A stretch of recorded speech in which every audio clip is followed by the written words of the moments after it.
Hello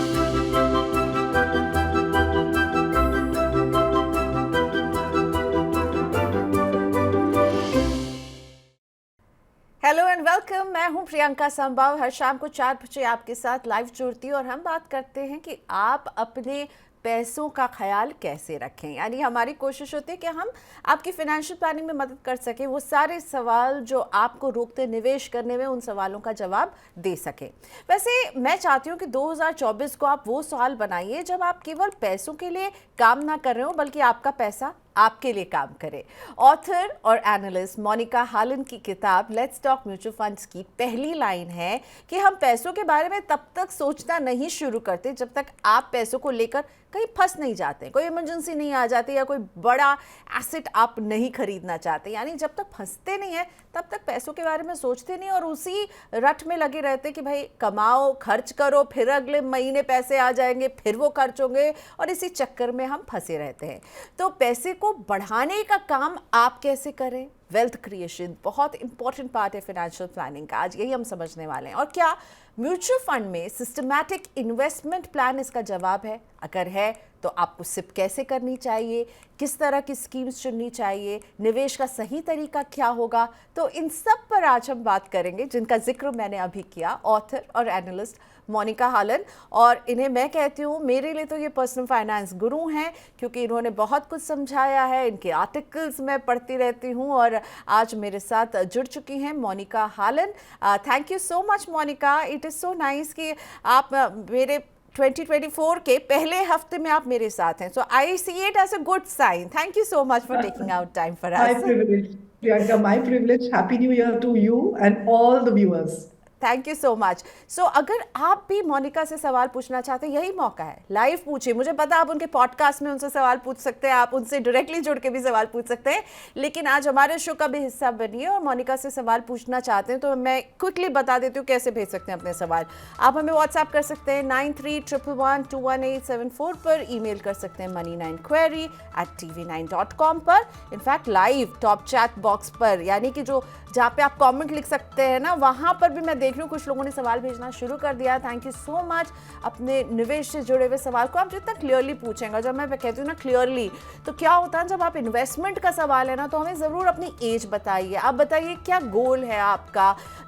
अगर ये सारी डिटेल्स आप देंगे तो हम और बेहतर तरीके से उसको आंसर कर पाएंगे। हम से मेरा मतलब है मेरी एक्सपर्ट यानी कि मोनिका हालन।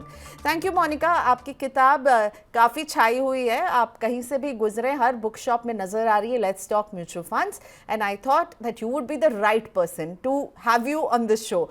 सबसे पहले इस न्यू ईयर में अगर एक 25 to 30 year old young professional आपके पास आके कहती है कि मुझे इस साल निवेश की तरफ फर्स्ट स्टेप उठाना है और मैं सिप शुरू करना चाहता हूं या चाहती हूं, तो वो फर्स्ट स्टेप क्या होना चाहिए आपके मुताबिक? बहुत सीधी बात है। पहले तो आपको उनको ये जानना होगा कि कितना सिप करना चाहते हैं, और उसके लिए बहुत जरूरी है ये जानना कि आपका महीने का खर्चा कितना है। तो अपने कैश फ्लो सिस्टम से अगर आप शुरू करते हैं तो आपको पता रहेगा कि हर महीने आप ज्यादा से ज्यादा कितना बचा सकते हैं और कम से कम कितना। उसका आप कम से कम जो बचा सकते हैं ना, उसका सिप करें, क्योंकि सिप हर महीने होता है, और जिस महीने ज्यादा एक्स्ट्रा हो गया आप टॉपअप भी कर सकते हैं उसको। तो पहला तो ये होगा, आइडेंटिफाई करें कि मेरा सिप अमाउंट क्या होगा। और दूसरा ये होगा कि आपको चैनल्स बनानी पड़ेगी अपनी सेविंग्स को इन्वेस्टमेंट में बदलने के लिए। प्रियंका, ये मिस्टेक हम सब करते हैं कि सेविंग्स तो हम कर लेते हैं पर उसको निवेश में नहीं बदल पाते। सेविंग्स काम नहीं करती हैं, इन्वेस्टमेंट्स काम करती हैं। तो पहला कदम ये होगा कि आपने वो पाइप बनानी है जो आपकी सेविंग्स, आप उनको इन्वेस्टमेंट के साथ जोड़ते हैं। और अगर आपको सिप करना है, आपको सिप के थ्रू इन्वेस्ट करना है, तो आपको आइडेंटिफाई करना पड़ेगा कि आप किस प्लेटफॉर्म के जरिए जाएंगे और आपका डेस्टिनेशन फंड क्या होगा। तो तीन चीज है, क्या सिप अमाउंट है, कौन सा प्लेटफॉर्म यूज करेंगे आप, मतलब आप ऑनलाइन बैंकिंग के थ्रू जाएंगे, बैंक्स के थ्रू, एजेंट के थ्रू, या जो डिजिटल प्लेटफॉर्म्स हैं उसके थ्रू डायरेक्ट प्लान करेंगे, और आपका डेस्टिनेशन फंड क्या होगा। तो ये बेसिक फर्स्ट स्टेप्स हैं। उसके बाद आगे बात कर सकते हैं। ओके, सो 3 सवाल जिसका जवाब आपके पास होना चाहिए कि आप कितना हर महीने सिप करने के लिए तैयार होंगे, क्योंकि ये एक मंथली इन्वेस्टमेंट होगा, तो यू शुड बी रेडी कि आप ये अमाउंट ज़रूर डालेंगे। तो सिप की अमाउंट क्या होगी, कहाँ आप किस प्लेटफॉर्म के ज़रिए निवेश करना चाहते हैं, और थर्ड फिर आपका डेस्टिनेशन कि किस तरह का फंड चुनें। आपकी किताब में भी ये बात थी मोनिका कि अगर मैं सीधे स्टॉक मार्केट में ही में जा कर के सीधा वो जो अंडरलाइंग सिक्योरिटीज़ जो म्यूचुअल फंड की होती हैं, जो होते हैं स्टॉक्स, बॉन्ड, डेट प्रोडक्ट, अगर मैं सीधा उनमें निवेश कर सकती हूँ तो मैं म्यूचुअल फंड में क्यों निवेश करूँ? Why mutual fund, Monica? Because investment मतलब बहुत काउंटर इंट्यूटिव चीज मैं बोलूंगी, it's not about return, it is about managing risk. तो जो हम निवेश कर रहे हैं, या तो आप गारंटीड रिटर्न में रहो, जो सरकार के प्रोडक्ट्स होते हैं उसमें रिटर्न कम आता है, पर जहां आप थोड़ा हायर रिटर्न की बात करने लगते हैं, उसमें रिटर्न से ज्यादा आपको रिस्क मैनेज करना पड़ता है। और अगर आप डायरेक्टली स्टॉक्स में जाते हैं तो आप एट मोस्ट कितने खरीद लोगे, 4 5 10 स्टॉक खरीद लोगे। उसमें प्रोबेबिलिटी ऑफ अंडर परफॉर्मेंस बहुत ज्यादा होता है, कि अगर 10 में से 5 स्टॉक्स ठीक से काम नहीं किए तो आपका जो एवरेज रिटर्न है उसमें बहुत फर्क पड़ेगा। एक म्यूचुअल फंड स्कीम में 30 से 50 स्टॉक्स होते हैं, तो जो प्रोबेबिलिटी है 30 50 स्टॉक्स को जीरो जाने की, वो ऑलमोस्ट निल है। ठीक है। और जो अंडर परफॉर्मेंस है 50 स्टॉक का, वो ऑन एन एवरेज इतना उसको अफेक्ट नहीं करेगा जो टोटल रिटर्न आएगा। तो हम डाइवर्सिफिकेशन करते हैं अपने स्टॉक होल्डिंग्स का, बॉन्ड होल्डिंग्स का, जब हम म्यूचुअल फंड के थ्रू निवेश करते हैं। तो it's a risk management tool.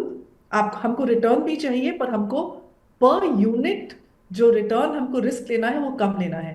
इसलिए हम 30 to 50 स्टॉक्स खरीदना चाहते हैं एक स्कीम के जरिए, बनस्पत उसके कि हम अपने आप करें और 5 या 10 स्टॉक्स खरीदें।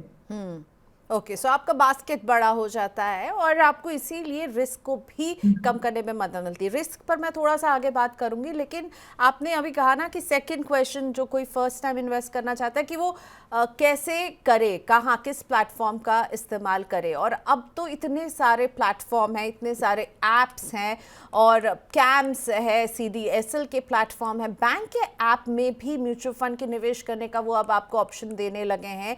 और फिनटेक के जरिए देखिए 13 लाख नए सिप केवल नवंबर 2023 में हुए थे, विच इज़ ऑलमोस्ट हाफ, मतलब 3 करोड़, मतलब हमने देखा 30 लाख हुए थे, उसमें से 13 लाख तो सिर्फ ये फिनटेक के ऐप्स में हुए थे। अलग अलग ऐप हैं। आप कौन सा रास्ता चूज करने के लिए कहती हैं? मेरा जो सजेशन है वो ये है कि बहुत सारे जरिए हैं म्यूचुअल फंड खरीदने के। आप देखो, ट्राई तो कर नहीं सकते क्योंकि आपको रजिस्टर करना पड़ेगा, पेपर वर्क वगैरह होता है। तो आप अपने जो क्लोज फ्रेंड्स एंड फैमिली हैं, जिनको आप मानते हैं कि वो जानते हैं निवेश के बारे में, उनका जो इंटरफेस है, उनका जो एक्सपीरियंस है, उससे आप समझें कि क्या एफिशिएंट रास्ता है। क्योंकि रास्ते बहुत सारे हैं, बैंक्स के थ्रू हैं, डायरेक्ट प्लान्स हैं जो एग्जीक्यूशन ओनली प्लेटफॉर्म्स के थ्रू हैं, म्यूचुअल फंड यूटिलिटी है, और जो इंडिपेंडेंट ऑनलाइन पोर्टल्स वगैरह हैं, प्लेटफॉर्म्स हैं, वो भी हैं। आपको ये देखना पड़ेगा कि कौन से जो प्लेटफॉर्म्स हैं वो आपको डायरेक्ट प्लान ऑफर कर रहे हैं, और कौन से जैसे बैंक्स के होते हैं वो आपको रेगुलर प्लान्स ऑफर करते हैं। तो अगर आप सारा डिसीजन अपने आप ले रहे हैं, पोर्टफोलियो अपने आप क्रिएट कर रहे हैं, तो आप रेगुलर प्लान क्यों खरीदेंगे? रेगुलर प्लान अगर कोई डिस्ट्रीब्यूटर आपको बेच रहा है और आपको एडवाइस कर रहा है, जो कंटिंजेंट है उस डिसीजन के ऊपर है, तब ठीक है रेगुलर प्लान। पर अगर सारा काम आप कर रहे हो, सिर्फ एग्जीक्यूशन के लिए बैंक आपसे चार्ज कर रहा है, तो शायद वो ठीक रास्ता नहीं है। एक चीज आपको याद रखनी है प्रियंका, वो बहुत जरूरी ये है कि सेबी ने ऐसे रूल्स बनाए हैं कि आप जिस भी प्लेटफॉर्म, जिस भी जरिए से आप निवेश करें, वो आपको होल्ड नहीं कर सकते हैं किसी और जगह मूव करने के लिए। आपको सिर्फ अपना मैंडेट देना है नए प्लेटफॉर्म को या नए सर्विस प्रोवाइडर को, और ऑटोमेटिकली आपका पूरा पोर्टफोलियो आपके नए प्लेटफॉर्म पे दिखना शुरू होगा। आपको शायद याद नहीं होगा, पर 1 साल पहले हमको नो ऑब्जेक्शन सर्टिफिकेट चाहिए होता था डिस्ट्रीब्यूटर से। कि अगर मेरे को डिस्ट्रीब्यूटर ए छोड़ के डिस्ट्रीब्यूटर बी के पास जाना है, तो डिस्ट्रीब्यूटर ए को एनओसी देना पड़ता था।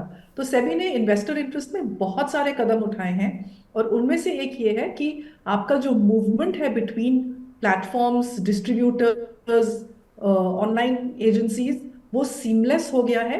बहुत थोड़ा सा पेपर वर्क होता है, और उसमें नॉर्मली ओटीपी से हो जाता है, एंड आप मूव कर सकते हैं। तो आपको ये सिर्फ ये देखना पड़ेगा, आपको ईज ऑफ ऑपरेशन कैसे, आपको अच्छा लगता है किसी से बात करके निवेश करना, तो शायद एजेंट्स आर बेटर। आप प्लेटफॉर्म, डिजिटल प्लेटफॉर्म पे करना चाह रहे हैं, तो execution only platforms are very efficient.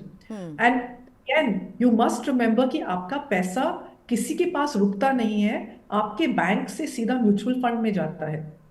So again SEBI ने रूल्स जो बनाए हैं, वो जो मिडिलमैन है, जो प्लेटफॉर्म है, उसके पास पैसा एक सेकंड के लिए भी नहीं रुकता है। पाइप आपके बैंक अकाउंट से सीधे म्यूचुअल फंड में जाती है। ओके। तो इट्स नॉट एज इफ कि कोई आपका पैसा उसमें से साइफन ऑफ कर सकता है, निकाल सकता है, वो पॉसिबल ही नहीं है। तो they are all safe, but आपको अपनी सुविधा देखनी है, what suits you better. Right. चलिए, मैंने इसलिए भी आपको ज़्यादा टाइम दिया क्योंकि ये बहुत इंपॉर्टेंट डिसीजन होता है जब आप इन्वेस्ट करते हैं, कैसे करें। And I think Monica is very nicely explained कि क्या अप्स एंड डाउन है, and it comes down to one thing कि आप किस में सहज हैं, किसको आप ऑपरेट करने में ईजिली कर सकते हैं। नाउ ये बात तो क्लियर है कि जो भी है, इन्वेस्टर है या कंज्यूमर है, आज के बाज़ार में, भारत के बाज़ार में सभी के पास इतने चॉइसेस हैं, और यही बात फिट बैठती है जो आपने भी लिखा है कि म्यूचुअल फंड की स्कीम्स में भी। Now let's talk mutual fund. आप क्यों पढ़े? मुझे लगता है इसलिए पढ़े क्योंकि उसमें बहुत अच्छे से सारी कैटेगरीज को मोनिका ने समझाने की कोशिश की है, लेकिन कैटेगरीज को समझने पर भी काम नहीं चलने वाला है, क्योंकि 1400 प्लस स्कीम्स हैं, बहुत लंबी लिस्ट है। हर कंपनी जो है वो इतने सारी आपको स्कीम्स दे रही हैं कि इसमें कैसे चुने सही स्कीम। इसमें मोनिका आपका मंत्र क्या है?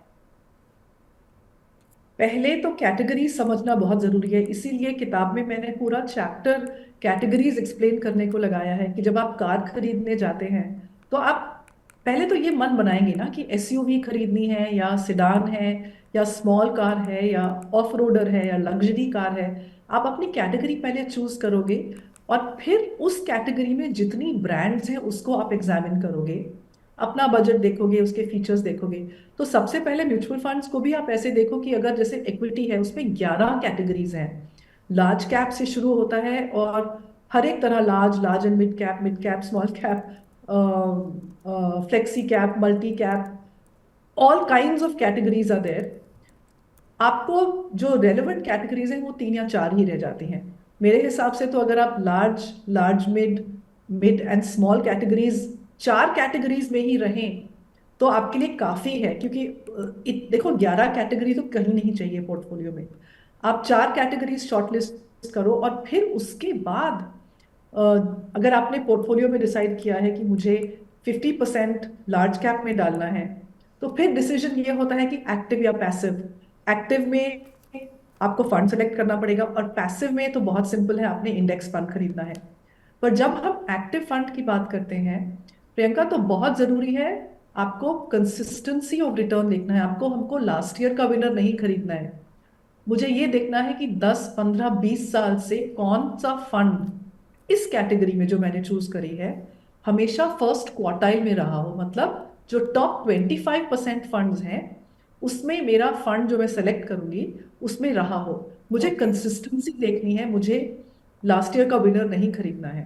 फिर मतलब हम ओवर देखेंगे द कि पीरियड उनके परफॉर्मेंस को देखना ज़रूरी है, ना कि सिर्फ आप एक लास्ट ईयर का परफॉर्मेंस देखें, लास्ट ईयर का विनर है ये सबसे ज़्यादा रिटर्न दिया। और मुझे लग रहा है ये साल ना ऐसी गलती लोग बहुत करने वाले हैं, क्योंकि हमने पिछले साल बहुत देखा है एक्शन स्मॉल कैप में, एंड हाँ, और आप आसपास। अगर देखो ना प्रियंका, अगर आप देखो जो ईयर ऑन ईयर रिटर्न होता है, अगर स्मॉल कैप उस साल का टॉप परफॉर्मिंग कैटेगरी है, तो अगले साल का वो बॉटम परफॉर्मिंग होगा।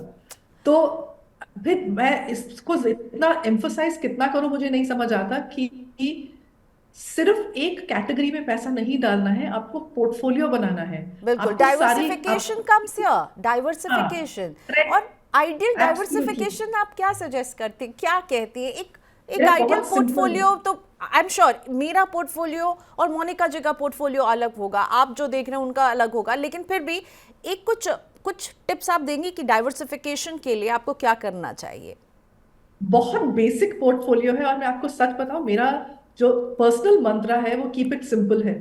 मुझे ज्यादा ये नहीं देखना है कि ये कैटेगरी ज्यादा कर रही है, वो बहुत सिंपल पोर्टफोलियो बना के चलना है, और उसमें से बहुत अच्छा रिटर्न निकलता है। मेरा जो एक फॉर्मूला है वो है हाफ ऑफ इक्विटी, आधा इक्विटी का जो आपको एलोकेशन है उसमें से half large cap, okay. 25% small cap, 25% mid cap. अगर आप 50-25-25 का ये बेसिक पोर्टफोलियो बना के चले, large cap half, 25% mid cap, 25% small cap, तो जो आपका स्टेबिलिटी आ रही है इक्विटी में वो लार्ज कैप से आ रही है, जिसको आपने आधा पोर्शन दिया है। जो रिटर्न और वोलेटिलिटी आ रही है वो स्मॉल एंड मिड कैप से आ रही है। तो आपको पूरा पैसा एक साल, क्योंकि लास्ट ईयर स्मॉल कैप ने इतना ज्यादा रिटर्न दिया, आप सब कुछ रिडीम करके स्मॉल कैप खरीद लोगे, यू विल लूज मनी। और प्लीज ये मैंने ऐसे ना देखा है करें। होते हुए, बाय द वे। प्लीज ऐसे ना करें। पोर्टफोलियो थाली मील, सिर्फ सब्जी नहीं, सिर्फ दाल नहीं, दाल सब्जी रोटी चावल सब लेके चलो, तब खाने का मजा आएगा। म्यूचुअल फंड्स का जो एलोकेशन है वो भी ऐसा है। आप अपना, आपके पास सबसे बड़ा जो वेपन है, सबसे बड़ा टूल है, वो आपका एसेट एलोकेशन है। आपको ओके। बाहर किसी से कुछ पूछने की जरूरत नहीं है। आपने अगर एसेट एलोकेशन बना लिया है अपना, सोच समझ के, आपको उसको फॉलो करना है। सारे आपके बाइंग सेलिंग के क्यूज उससे आएंगे। 50-25-25। सो मैं बेसिक, पूछ, वेरी हाँ, बेसिक। बेसिक, लेकिन मैं पूछना चाहती हूँ लार्ज कैप। अब लार्ज कैप के स्पेस में इस पूरे साल, पिछले 2 साल से हम देख रहे हैं, हम कह रहे हैं कि एक्टिव के मुकाबले पैसिव ने ज़्यादा अच्छा रिटर्न दिया है। फिर भी आप जब लार्ज कैप कह रही तो do you mean active funds और a mix of active and passive? और लार्ज कैप को आपने ज़्यादा क्यों रखा, 50 क्यों रखा है? मेरा मानना है कि लार्ज कैप में है तो पैसिव, फुल पैसिव जा सकते हैं उसमें, ओके। क्योंकि देयर आर सम फंड्स जो मार्केट बीट करते हैं, आप आइडेंटिफाई कर सकते हैं उनको, तो जरूर उसका एलोकेशन ले लें। बट जो अल्फा जिसको कहते हैं वो मार्केट में काफी खत्म हो गया है लार्ज कैप में। तो 50% अगर आपका पैसिव पोर्टफोलियो है इक्विटी का, तो आपने रिस्क जो का इम्पैक्ट है वो बहुत कम कर दिया है, कॉस्ट्स कम कर दी हैं अपने पोर्टफोलियो की। तो जो आपका 50% एलोकेशन है लार्ज कैप का, वो अगर पैसिव फंड के थ्रू है तो आपको इतना चूज करने में प्रॉब्लम नहीं होगी। आप अपनी एनर्जी स्मॉल और मिड कैप में लगाएंगे, उसमें फायदा बहुत ज्यादा होगा।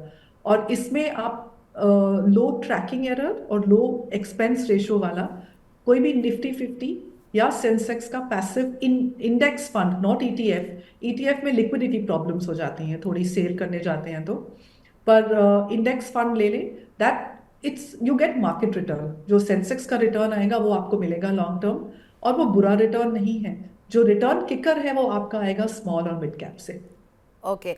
अब एक सवाल Monica, I really want to ask you, क्योंकि मेरे इसी शो में हम देखते हैं लोग जब अपने पोर्टफोलियो भेजते हैं ना, मतलब पीपल हैव समथिंग लाइक कि 15 स्कीम, 16 स्कीम, 17 स्कीम में निवेश किया हुआ है। तो आपको क्या लगता है, हमने बात की कितना डाइवर्सिफिकेशन पे बात की, और आपको क्या लगता है कि कितने सिप होने चाहिए एक पोर्टफोलियो में? ये कोई रेस है क्या, मैं जितना ज़्यादा करूँगी मैं मुझे ज़्यादा कमाई होगी, 15 कर लूँ या 20 कर लूँ? एक पोर्टफोलियो में 3 या 4 इक्विटी स्कीम से ज्यादा की क्या जरूरत है? मेरा ये सजेशन है, जिनके पास 15 या 20-25 स्कीम्स हैं, वो अपना पोर्टफोलियो रिटर्न निकालें। ठीक है, आपके पास एजेंट है या जो भी, जैसे भी आप कर सकते हैं, अपना पोर्टफोलियो फीड करें। और मैं आज लिख के दे सकती हूँ कि आपका रिटर्न इंडेक्स होगा या इंडेक्स से कम होगा। तो आपने इतनी मेहनत करके 15-20 स्कीम्स इकट्ठी करी हैं, और आपको रिटर्न मिल रहा है वही जो जो पैसिव कोई फंड खरीदता है, और उनको चीपर मिलता है वो, जितना आप खर्च कर रहे हो एक्टिव में। तो 15-20 स्कीम्स जो खरीदी है, आपके पास पूरा मार्केट खरीद लिया है आपने, आपको रिटर्न इंडेक्स या इंडेक्स से थोड़ा कम ही मिलेगा। ये आप एक्सरसाइज करें। और 3 to 4, 3 three to to 4 four schemes. Equity में बहुत है, बहुत ज्यादा है, अच्छी है स्कीम्स। पर आप चूज करें उनको। अगर एक्टिव जा रहे हैं तो please spend a lot of time choosing. मैं इनको फॉरएवर फंड्स बोलती हूँ कि you don't need to ever redeem fully. आप जितना जरूरत है उसको आप रिडीम करें। बट अगर स्कीम अच्छी है, दीज आर फॉरएवर फंड्स।